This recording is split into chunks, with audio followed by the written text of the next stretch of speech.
بسم اللہ الرحمن الرحیم۔ السلام علیکم ورحمۃ اللہ وبرکاتہ۔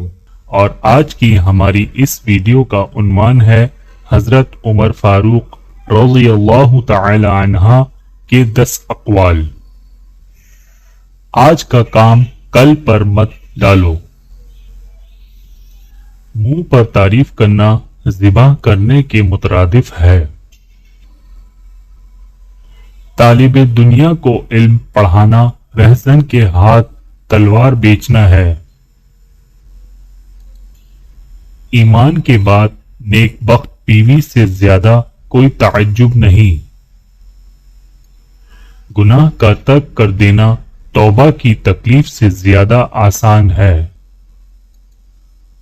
ہر چیز کا ایک حسن ہوتا ہے اور نیکی کا حسن یہ ہے کہ فوراً کی جائے۔ ظالموں کو معاف کرنا مظلوموں پر ظلم ہے۔ جو تجھے تیرے عیب سے آگاہ کرے وہ تیرا دوست ہے۔ غریب کے ساتھ ہمدردی سے پیش آؤ تاکہ اس کی زبان کھلے اور ہمت بڑھے۔ اوروں کی فکر میں اپنے آپ کو مت بھول جاؤ۔